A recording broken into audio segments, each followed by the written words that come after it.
नमस्कार, स्वागत है आप सभी का द इकोनॉमिस्ट में। तो आज हम जनरल अवेयरनेस एमसीक्यू सीरीज का जो दूसरा भाग है उसको डिस्कस करने जा रहे हैं। तो यहाँ पर भी आपको टोटल 20 क्वेश्चंस मिलेंगे। तो इसमें यूपीएससी में जो क्वेश्चन पूछे जाते हैं वो भी मिलेंगे और जो बाकी एग्जामिनेशन में क्वेश्चंस पूछे जाते हैं तो उनका भी यहाँ पर जो है आपको जिस जो है वो मिलेगा। तो आपको काफ़ी फ़ायदा होने वाला है आने वाले समय में। तो आपको यहाँ पर क्या अप्रोच लगानी है, आपको उठना है, जल्दी जागना है और यहाँ पर कोशिश करते रहना है जब तक आपका एग्जामिनेशन पास ना हो जाए। तो और सोमवार से शनिवार तक ये आपको जो यहाँ पर सीरीज़ है ये आपको अवेलेबल होगी डेली 4 AM। ओके, तो सुबह जल्दी उठने की आदत डालो, सुबह जल्दी उठकर जो है ना इस सीरीज़ को पढ़ो, सुनो और अच्छे से इसका एनालिसिस करो। तो काफ़ी कुछ आपको नया सीखने को मिलेगा। जो कुछ आप एडिटोरियल एनालिसिस में से सीखते हो ना, तो उसी में से काफ़ी क्वेश्चंस निकल कर आते हैं। और इसके अलावा भी यहाँ पर बहुत सारे सोर्सेस होते हैं जहाँ से क्वेश्चन निकलते हैं। तो शाम को हम जो है ना अलग सोर्सेस को यूज़ करके जो क्वेश्चंस निकलेंगे हम उसको डिस्कस करेंगे। और सुबह वाला जो है एडिटोरियल एनालिसिस, उसमें तो आपको बहुत कुछ सीखने को मिलेगा। आपकी जो एनालिटिकल थिंकिंग है ना वो बढ़ेगी। अगर आप एडिटोरियल को अच्छे से सुनते हो तो आपकी एनालिटिकल थिंकिंग बनेगी। अगर आपको कोई भी क्वेश्चन पूछेगा ना इकोनॉमी के रिलेटेड तो आप उसका आंसर दे पाओगे, खास तौर पे जब आप इंटरव्यू में बैठोगे। तो अभी जो हम ये शुरू करने जा रहे हैं तो इससे आपकी प्रैक्टिस होगी कि आपने अपने एग्जामिनेशन कैसे अटेम्प्ट करना है और कैसे आंसर देना है और क्या आंसर देना है। और अभी हम सेट 2 जो है वो डिस्कस करने जा रहे हैं। तो चलिए शुरुआत करते हैं। आज 1 मार्च 2021 है, तो फर्स्ट क्वेश्चन से शुरुआत करते हैं। तो पहला क्वेश्चन है, Gujarat government has decided to rename a fruit as Kamalam and real name of that fruit is. तो गुजरात सरकार ने हाल ही में एक फ्रूट का नाम बदलकर उसका नाम कमलम रख दिया है। ओके, कमल जो होता है, कमल फूल होता है, उसी के नाम पर कमलम रख दिया है और कहा जाता है कि उसी की तरह से दिखता है। तो इसका रियल नेम क्या है उस फ्रूट का? तो 4 ऑप्शन है आपके पास, तो कौन सा जो ऑप्शन है वो सही है? तो इसका जो सही आंसर है वो है option B, dragon fruit. Okay, dragon fruit नाम याद रखिएगा। तो अभी बात करते हैं सेकंड क्वेश्चन की। सेमेरू वोल्केनो, तो ये रिसेंटली एरप्टेड हुआ है, फटा है। In which country it is located? तो सेमेरू एक तरह का वोल्केनो है, ज्वालामुखी है जो अभी फटा है। तो ये कौन सी कंट्री में लोकेटेड है? ऑप्शन ए है मालदीव्स, फिलीपींस, ऑप्शन सी है इंडोनेशिया और ऑप्शन डी है जापान। तो क्या लग रहा है आपको, क्या आंसर हो सकता है? तो इसका जो सही आंसर है वो है ऑप्शन सी, इंडोनेशिया। तो इंडोनेशिया का जो जावा प्रोविंस है ना, जावा प्रोविंस, तो यहाँ पर जो जावा प्रोविंस का जो ईस्टर्न साइड है तो यहाँ पर ये वॉल्केनो पड़ता है। और इसके अलावा पूरा का पूरा जो जावा का एरिया है, जावा प्रोविंस का एरिया है, तो उसमें से सबसे जो हाईएस्ट वॉल्केनो है ना तो वो यही वॉल्केनो है जिसका नाम है सेमेरो वॉल्केनो। तो ओके, तो अभी भी यहाँ पर ये काफ़ी बड़े पैमाने पर एक्टिव है और ये फटता रहता है। तो रिसेंटली जो है यहाँ पर एक्सप्लोड हुआ है। तो इसके रिगार्डिंग क्वेश्चन पूछा जा सकता है कि कहाँ पर ये वॉल्केनो स्थित है। तो चलिए थर्ड क्वेश्चन देखते हैं। तो यहाँ पर थर्ड क्वेश्चन में बात कर रहे हैं इंडियन स्टार टॉर्टोइस के बारे में। So found Indian star tortoise found across the Indian subcontinent, more specifically in the central and southern parts of the India, in West Pakistan and in Sri Lanka. So under which schedule of the Wildlife Protection Act 1972 it is protected? Okay, तो आपको ये schedule का number बताना है कि कौन से schedule number के तहत जो है हमारा जो इंडियन स्टार टॉर्टोइस है उसको प्रोटेक्ट किया गया है वाइल्ड लाइफ प्रोटेक्शन एक्ट 1972 के तहत। तो ऑप्शन ए है schedule number 1, option B schedule 2, option C है शेड्यूल 3 और ऑप्शन डी है शेड्यूल 4। तो कौन सा आंसर सही है? तो इसका सही आंसर है ऑप्शन डी, शेड्यूल 4। याद रखिएगा, क्वेश्चन पूछा जा सकता है यूपीएससी में भी, यहीं से क्वेश्चन घुमाया जा सकता है। तो शेड्यूल 4 के तहत जो है यहाँ पर इसको रखा गया है इंडियन स्टार टॉर्टोइस। तो चलिए अब बारी है क्वेश्चन नंबर 4 की। तो यहाँ पर बात कर रहे हैं सारी शू रिवर। तो ये एक नदी है which was recently in news, in which state और यूटी इट इज लोकेटेड। तो कहाँ पर स्थित है ये नदी? तो ये न्यूज में थी रिसेंटली। तो इसका जो सही आंसर है वो क्या है? तो इसका जो सही आंसर है वो है ऑप्शन बी, अरुणाचल प्रदेश। तो यहाँ पर अभी न्यूज़ में था कि चाइना ने जो है अरुणाचल में एक गांव बसा दिया है। ओके, तो वो जो गांव बसाया गया है तो सैटेलाइट इमेजेस से ये पता चला है कि यहाँ पर एक नई सेटलमेंट बसाई गई है। तो ये जो रिवर है ना इसी के किनारे पर ये सेटलमेंट बसाई गई है। और जो हमारी मैकमोहन लाइन है, तो मैकमोहन लाइन हम किसको कहते हैं? जो हमारा बॉर्डर है इंडिया का चाइना के साथ, ओके, जिसको हम इंडो तिब्बतन बॉर्डर भी बोलते हैं। तो जो मैकमोहन लाइन है उसी के साउथ में जो है ना बिल्कुल इस नदी के किनारे पर ये सेटलमेंट जो है, नया गांव जो है बसाया गया है चाइना की तरफ से। तो इसी के रिगार्डिंग जो है ये जो रिवर है ये न्यूज़ में है। तो अरुणाचल में स्थित है, याद रखिएगा, क्वेश्चन जो है पूछा जा सकता है। तो चलिए आगे बढ़ते हैं क्वेश्चन नंबर 5।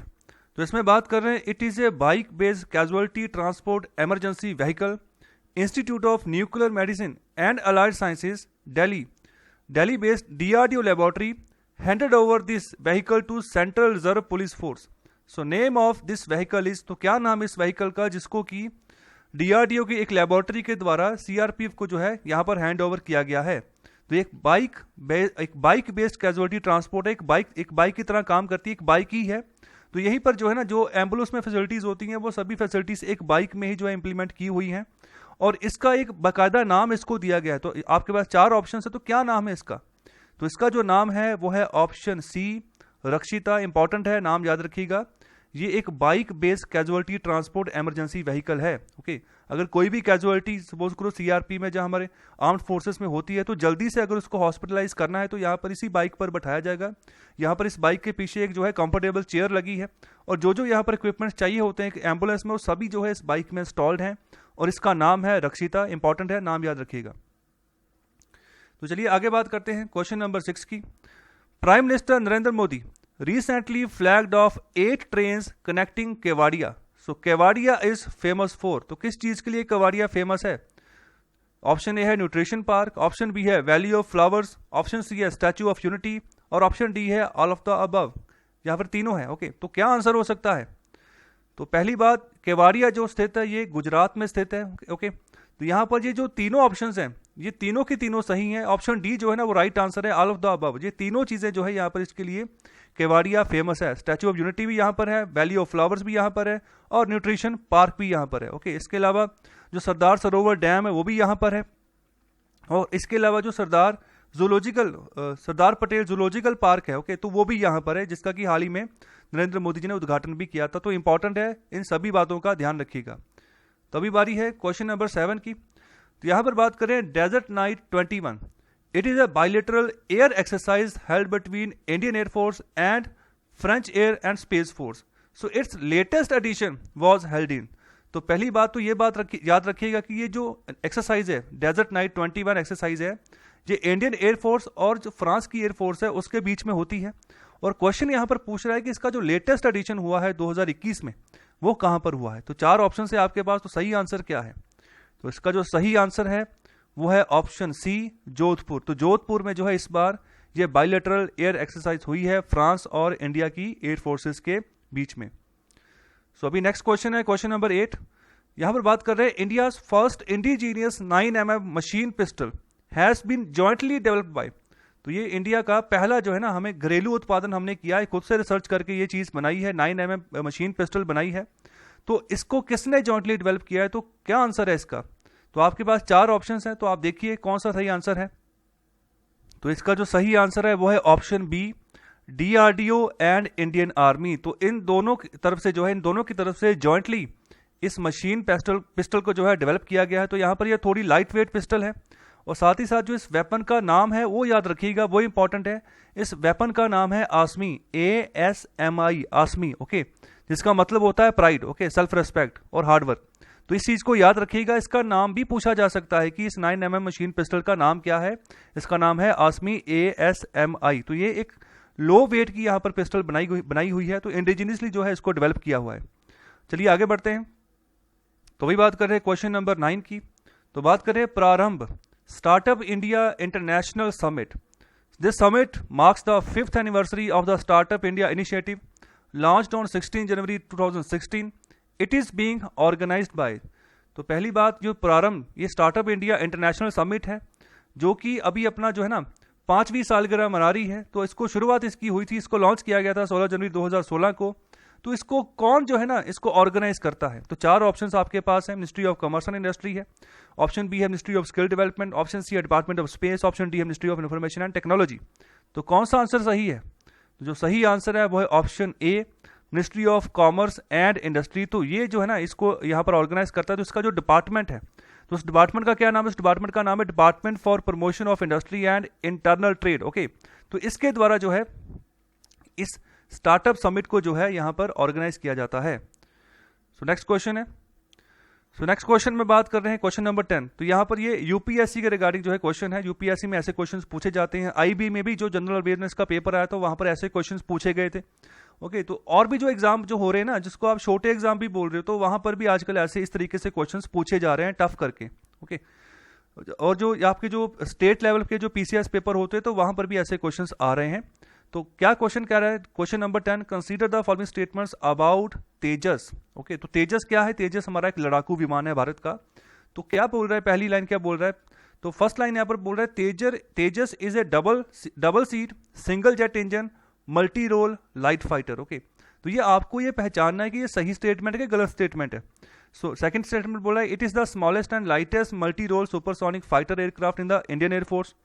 स्टेटमेंट 3 में बात कर रहा है it has been designed and developed by Hindustan aeronautics limited. Okay, जिसको हम शॉर्ट फॉर्म में HAL भी बोलते हैं। तो अभी क्वेश्चन क्या है, which of the statement given above are correct. तो आपके पास 4 ऑप्शंस हैं, तो आपने ये बताना है कि अब 3 ऑप्शंस हैं, तो आपके पास ये चीज आपने बतानी है जो 3 स्टेटमेंट्स है ऊपर ऑप्शन आपके पास है, जो 3 स्टेटमेंट्स हैं कि ये तीनों सही हैं या फिर इनमें से कोई 2 सही हैं। ओके, तो ये आपने यहाँ पर आइडेंटिफाई करना है। तो आपने जो है ना एरर ढूंढना है कि कौन सी स्टेटमेंट आपको गलत लगती है। ओके, तो क्या हो सकता है इसका आंसर? ऑप्शन ए में यहाँ पर बात कर रहे हैं कि तीनों स्टेटमेंट सही हैं। ऑप्शन बी में बात कर रहे हैं कि दूसरी और तीसरी स्टेटमेंट सही है। ऑप्शन सी में बात कर रहे हैं कि पहली और दूसरी स्टेटमेंट सही है। और ऑप्शन डी में बात कर रहे हैं कि पहली और तीसरी स्टेटमेंट सही है। तो आपका आंसर क्या है, आपको क्या लगता है? तो इसका जो सही आंसर है, इसका सही आंसर है ऑप्शन बी, 2 और 3। ओके, दूसरी और तीसरी स्टेटमेंट सही है, पहली स्टेटमेंट गलत है। तो गलत कहां से है? जो तेजस विमान है ना, वो डबल सीटेड विमान नहीं है, वो सिंगल सीटेड विमान है। ओके, वहां पर सिर्फ एक ही आदमी बैठता है, सिर्फ पायलट ही बैठता है। ओके, तो बाकी की सारी स्टेटमेंट सही है, वो सिंगल जेट इंजन ही है और multi role light fighter jet है। ओके, और इसके अलावा यहाँ पर जो दूसरी और तीसरी स्टेटमेंट है वो बिल्कुल सही है। ओके, तो इस तरीके से क्वेश्चन पूछे जाते हैं। कोई छोटा सा एरर जो है ना किसी स्टेटमेंट में डाल दिया जाता है, आपने पढ़ा भी होता है, लेकिन ये छोटा सा एरर ही ऐसा होता है कि आपको कंफ्यूजन आपकी क्रिएट कर देता है। तो आपको अगर आप इन क्वेश्चंस की प्रैक्टिस करोगे ना बार बार, तो ये कंफ्यूजन भी आपकी दूर होनी शुरू हो जाएगी और आपका माइंड सेटअप है ना उस तरीके से बनना शुरू हो जाएगा कि आप इन क्वेश्चंस के बड़ी आसानी से आंसर दे दोगे। चलिए नेक्स्ट क्वेश्चन देखते हैं। तो यहाँ पर क्वेश्चन नंबर 11 में बात कर रहे हैं Makaravilakku. Okay, Makaravilakku is an annual festival held on Makar Sankranti, so it belongs to which Indian state? Okay, तो नाम याद रखिएगा मकरविलक्कू। ओके, मकर संक्रांति जैसे यहाँ पर त्यौहार है, हर साल मनाया जाता है। तो नाम से देखो तो अंदाजा लगाइए कि कौन से राज्य में यहाँ पर ऐसा फेस्टिवल मनाया जाता होगा। तो ये भी मकर संक्रांति है, जैसे उत्तर भारत में मकर संक्रांति कहते हैं और यहाँ पर इस राज्य में इसको मकरविलक्कू बोलते हैं। तो कौन सा राज्य है, तो कौन सा सही आंसर है? तो क्या लगता है आपको? 4 ऑप्शन है आपके पास, तो क्या आंसर सही हो सकता है? ऑप्शन ए है तमिलनाडु, ऑप्शन बी है केरला, ऑप्शन सी है तेलंगाना, ऑप्शन डी है गोवा। तो इसका जो सही आंसर है वो है ऑप्शन बी, केरला। ओके, तो यहाँ पर जो सबरीमाला टेम्पल है ना, जो कि काफी न्यूज में भी रहता है, तो वहीं पर जो है ये फेस्टिवल जो है मकरविलक्कू का मनाया जाता है, सबरीमाला श्राइन में ही। तो इसका नाम याद रखिएगा, सबरीमाला भी काफी न्यूज में रहता है और यहाँ पर ये जो फेस्टिवल है ये भी न्यूज में रहता है। तो ये इंपॉर्टेंट है, इससे क्वेश्चन पूछा जा सकता है। सो आगे बात करते हैं क्वेश्चन नंबर 12 की। तो यहां पर बात कर रहे हैं consider the following statements about khadi प्राकृतिक पेंट। तो पहली स्टेटमेंट में बात कर रहा है it is India's first cow dung paint developed by Khadi and village industries commission. Second statement it is an eco friendly toxic paint. तीसरी स्टेटमेंट है it is a first of its kind product with anti fungal anti bacterial properties. और चौथी statement है the paint is free from heavy metals like lead, mercury, chromium, arsenic, cadmium and others। तो अभी आपने इन चारों statements को यहाँ पर पढ़ना है, आपने खुद से सोचना है, देखना है कि कौन सी स्टेटमेंट यहाँ पर जो है गलत हो सकती है, या फिर ये आपने एनालिसिस करना कि क्या चारों सही है। ओके, तो आपके पास अभी जो ऑप्शन है, 4 ऑप्शन है। पहली में बात कर रहा है कि क्या पहली और दूसरी सही है, दूसरी में बात कर रहा है कि पहली तीसरी चौथी सही है, ऑप्शन सी में बात कर रहा है कि दूसरी और चौथी सही है, और ऑप्शन डी में बात कर रहा है कि चारों सही हैं। तो क्या राइट आंसर है? तो क्या राइट आंसर आपको लगता है? अच्छे से आप स्टेटमेंट पढ़ो, चाहे वीडियो को रोक लो, वीडियो को रोक के एक बार दोबारा स्टेटमेंट पढ़ो और आंसर ढूंढने की कोशिश करो। तो क्या हो सकता है सही आंसर? तो इसका जो सही आंसर है, इसका सही आंसर है ऑप्शन बी, 1, 3 और 4। सिर्फ यही स्टेटमेंट सही है, जो स्टेटमेंट नंबर 2 है वो गलत है। यहां पर जो पहली बात कर रहे हैं कि it is an eco friendly, ये इको फ्रेंडली है, बिल्कुल सही बात है ये पेंट। ओके, हाल ही में जो है यहाँ पर khadi and village industries commission के द्वारा इसको जो है लॉन्च किया गया है। ओके, तो यहाँ पर ये बिल्कुल सही है कि ये इको फ्रेंडली है, लेकिन ये टॉक्सिक नहीं है, ये नॉन टॉक्सिक पेंट है। ओके, अगर ये टॉक्सिक पेंट होता तो यहाँ पर जो चौथी स्टेटमेंट होती ना ये गलत हो जाती। ये कैसे गलत हो जाती है? क्योंकि स्टेटमेंट में बात कर रहा है कि ये पेंट फ्री है, इसमें किसी तरीके का हैवी मेटल नहीं है, लेड, मरकरी, क्रोमियम जो कि नुकसान पहुंचाते हैं। ओके, तो यहाँ पर ये भी चौथी स्टेटमेंट भी बिल्कुल सही है। तो यहाँ पर इस तरीके का कोई भी एलिमेंट, कोई भी हैवी मेटल नहीं पाया जाता।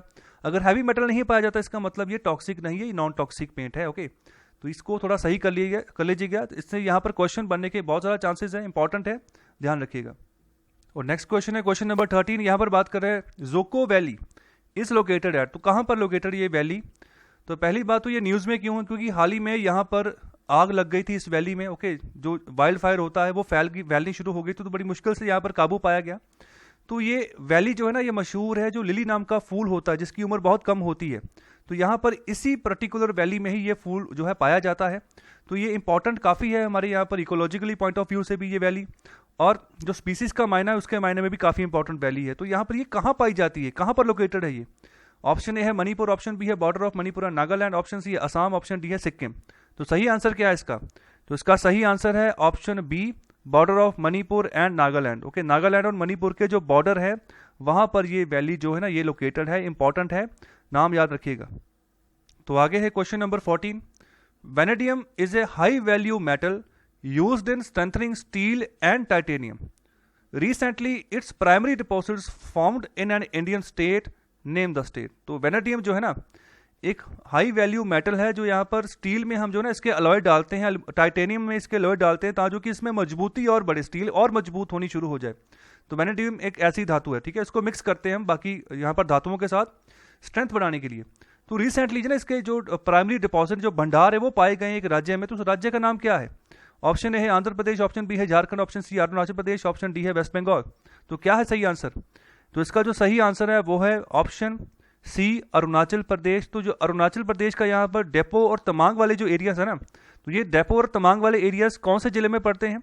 ये पड़ते हैं पापुम पारे डिस्ट्रिक्ट में। नाम याद रखिएगा, Papum Pare, PAPUM, Papum PARE, Papum Pare district जो है अरुणाचल प्रदेश का। तो वहां पर जो है ये भंडार पाए गए हैं। ओके, तो काफी इंपॉर्टेंट है, इंडिया इसको यूज करता है। अगर भारत की बात करें ना तो यहाँ पर भारत सिर्फ 4% जो है यहाँ पर टोटल जितना यहाँ पर निकल कर आता है यहाँ पर वेनेडियम, उसका सिर्फ 4% ही कंज्यूम करता है। ओके, तो पूरे वर्ल्ड में यहाँ पर जो है 84,000 टन के आसपास जो है यहाँ पर प्रोडक्शन होती है पूरे वर्ल्ड में। ओके, तो चाइना जो है ना यहाँ पर सबसे ज़्यादा यहाँ पर प्रोडक्शन करता है वेनेडियम की। तो वेनेडियम के सबसे ज़्यादा भंडार भी चाइना में ही है। ओके, तो कंजप्शन भी सबसे ज़्यादा जो है चाइना में ही होती है। तो नाम याद रखिएगा, सबसे ज़्यादा जो भंडार है वेनेडियम के वो कहाँ पर है? चाइना में है, इंडिया में नहीं है। ओके, तो इसके बाद जो है चाइना के बाद किसका नंबर है? चाइना के बाद रशिया का नंबर है, रशिया में भंडार है इसके। और रशिया के बाद किसका नंबर है? रशिया के बाद साउथ अफ्रीका का नंबर है। साउथ अफ्रीका में इसके काफ़ी बड़े भंडार जो है यहाँ पर पाए जाते हैं। और आगे है क्वेश्चन नंबर 15। तो यहाँ पर बात करें in which Indian state tri food parks has been setup. तो यहाँ पर ट्राई फूड पार्क जो है बनाई गई हैं, तो यहाँ पर कौन से राज्य में बनाई गई हैं? तो इसका जो सही आंसर है, तो उसका सही आंसर है ऑप्शन बी, मध्य प्रदेश। तो इसको यहाँ पर कौन कौन से मंत्रालयों की ओर से यहाँ पर जो है ये इनिशिएटिव लिया गया है ट्राई फूड पार्क्स बनाने का? तो इसका नाम याद रखिएगा, ये एक है ministry of tribal affairs. Okay, तो उसका यहाँ पर एक बॉडी है जिसको हम बोलते हैं ट्राइफेड, TRIFED। ओके, तो यहाँ पर ये डिपार्टमेंट है। ओके, ट्राइबल यहाँ पर ट्राइबल एरियाज के रिलेटेड ये काम करता है मिनिस्ट्री ऑफ ट्राइबल अफेयर्स के अंतर्गत। और दूसरा यहाँ पर मिनिस्ट्री ऑफ फूड प्रोसेसिंग है। इन दोनों मंत्रालयों के द्वारा मिलकर जो है जॉइंटली जो है यहाँ पर ट्राई फूड पार्क्स जो है यहाँ पर सेटअप की गई है मध्य प्रदेश में। तो यहाँ पर इसका फायदा क्या है, ये क्यों ऐसे ट्राई फूड पार्क्स जो है लगाई जा रही है भारत सरकार की ओर से? तो देखिए, भारत सरकार ने सन 2020 में वन धन योजना लॉन्च की थी। वन धन योजना, ओके, मतलब वन धन कहने का मतलब जो हमारे वन मतलब जंगल, तो जंगलों का जो धन है। ओके, जंगलों में जो चीज़ें पाई जाती हैं, जंगलों में देखो, जंगलों में बहुत चीज़ें ऐसी हैं जैसे जंगली शहद मिलता है। ओके, इसके अलावा शीकाकाई मिलती है, इसके अलावा यहाँ पर जो हल्दी होती है। ओके, तो यहाँ पर जंगलों में जो क्वालिटी निकल कर आती है वो काफ़ी अच्छी होती है, काफ़ी ऑर्गेनिक लेवल उसका अच्छा होता है, क्योंकि वहाँ पर कोई खाद वगैरह या फर्टिलाइजर वगैरह नहीं डाला जाता है। ओके, तो यहाँ पर जो हमारे ट्राइबल लोग हैं ना उनको भी हम किसी तरीके से उनका फायदा कर दें, तो इसी के तहत जो है यहाँ पर इनिशिएटिव्स भारत सरकार की तरफ से लिए जा रहे हैं। तो 2020 में वन धन योजना के तहत अलग अलग राज्यों में, खासतौर पर जो नॉर्थ ईस्टर्न स्टेट्स हैं जहाँ पर जंगल ज़्यादा पाए जाते हैं, मध्य प्रदेश में भी काफ़ी जंगल पाए जाते हैं। ओके, तो इन राज्यों में जहाँ पर ट्राइबल कम्युनिटीज़ की काफ़ी भरमार है, तो वहाँ पर वन धन केंद्र बनाए गए। ओके, वन धन योजना के तहत वन धन केंद्र बनाए गए जहाँ पर कि जो आदिवासी लोग हैं ना, वो अपनी फॉरेस्ट प्रोड्यूस, जो उनकी माइनर फॉरेस्ट प्रोड्यूस, जैसे मैंने अभी एग्जांपल्स आपके सामने ली हैं, जैसे जंगली शहद की एग्जांपल मैंने ली थी, तो वो यहाँ पर जो है इन केंद्र्स में लेकर आ सकते हैं। ओके, और उनका आगे जो आउटलेट्स है ना, उनको आगे प्रमोट किया जाएगा पूरे इंडिया लेवल पर कि आप जो है ना हमारे ट्राइबल भाइयों का जो चीज़ बनाई हुई उनको भी आप खरीदो। ओके, तो यहाँ पर पार्क जो बनाई गई है, ट्राई फूड पार्क, इनका काम यही है। इनका काम है जो वंदन केंद्र बनाए गए तो उन्हीं से रॉ मटेरियल खरीदना है और उनको जो है सेल करना है पूरे भारतवर्ष में। ओके, तो इसीलिए ट्राई फूड पार्क्स जो है इनका निर्माण किया गया है, बनाई गई हैं भारत सरकार की तरफ से। दोबारा मैं रिपीट कर देता हूं, मिनिस्ट्री ऑफ ट्राइबल अफेयर्स और मिनिस्ट्री ऑफ फूड प्रोसेसिंग दोनों की ओर से, दोनों से जॉइंटली मिलकर जो है यहाँ पर ट्राई फूड पार्क जो है यहाँ पर स्टैब्लिश की गई है। तो यहाँ पर पहले कहाँ पर की गई है? मध्य प्रदेश में। नाम याद रखिएगा, इंपॉर्टेंट है, क्वेश्चन पूछा जा सकता है। तो चलिए आगे बढ़ते हैं, क्वेश्चन नंबर 16 में बात कर रहे हैं।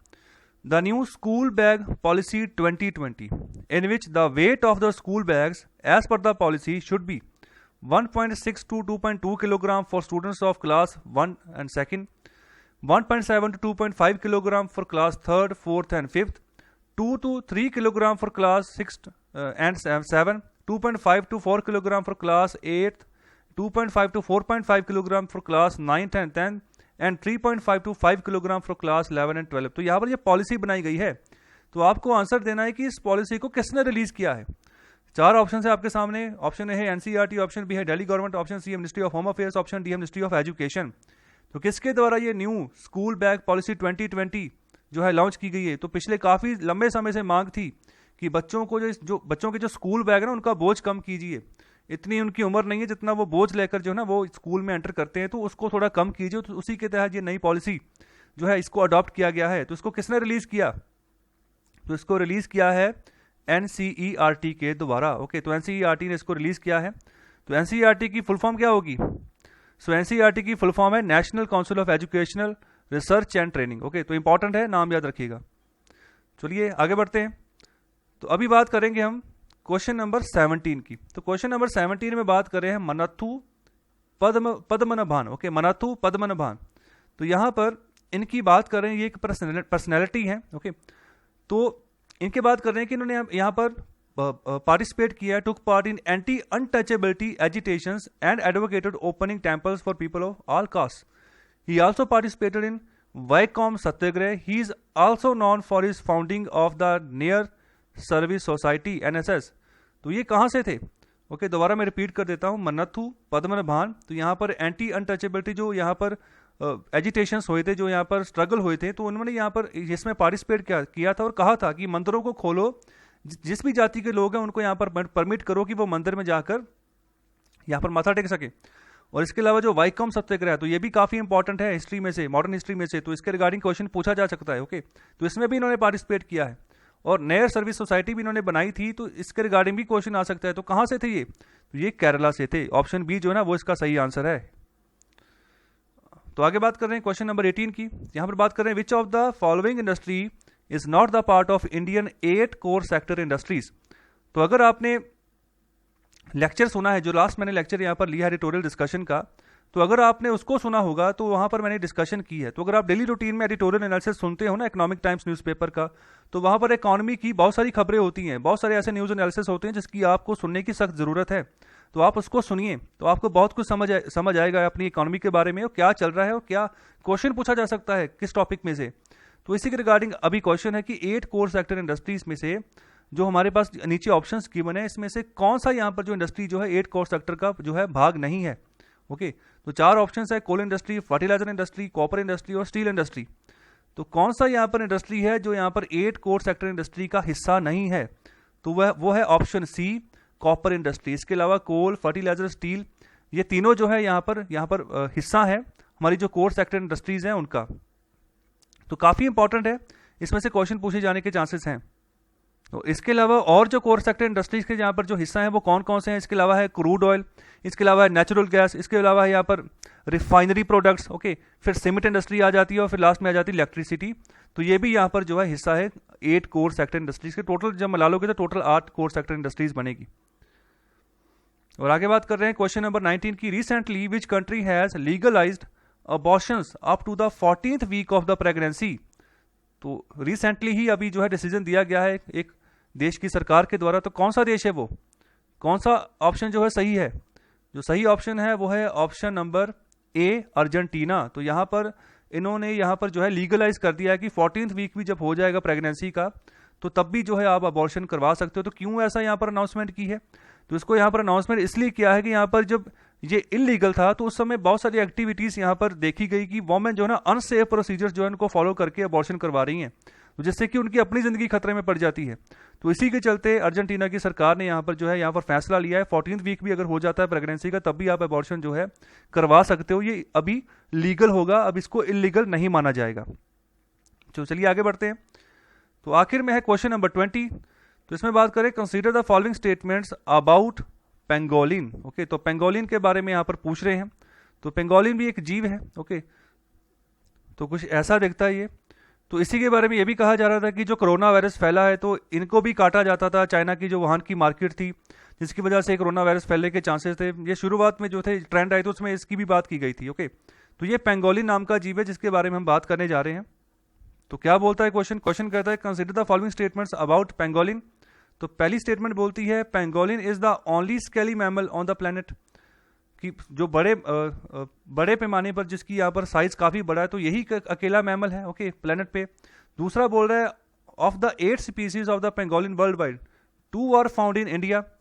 तीसरी स्टेटमेंट है Chinese pangolin has been listed as critical endangered. चौथी स्टेटमेंट बोल रहे हैं कि Indian pangolin has been listed as endangered. और फिफ्थ स्टेटमेंट है it is also a schedule 1 category protected animal under the wild life protection act of 1972। तो अभी ये चारों स्टेटमेंट्स हैं, तो इनमें से कौन सी स्टेटमेंट जो है वो सही है? तो इसका उत्तर आपको देना है। ऑप्शन ए में पांचों स्टेटमेंट्स के बारे में बोल रहा है कि पांचों सही हैं। ऑप्शन बी में पहली दूसरी है। ऑप्शन सी में पहली दूसरी तीसरी पांचवी है। ऑप्शन डी में तीसरी चौथी और पांचवी है। तो कौन सी स्टेटमेंट सही है? क्या लगता है आपको, क्या आंसर हो सकता है? तो इसका जो सही आंसर है वो है ऑप्शन ए। पांचों की पांचों यहाँ पर जो स्टेटमेंट्स है वो सही हैं। ओके, तो इसके रिगार्डिंग क्वेश्चन पूछे जाने के चांसेस है। वीडियो को रोक के एक बार दोबारा से आप स्टेटमेंट पढ़ सकते हो। ओके, तो इंपॉर्टेंट है। तो कैसा लगा आपको ये लेक्चर? तो अगर आपको ये लेक्चर अच्छा लगा तो कमेंट बॉक्स में मुझे जरूर बताएं।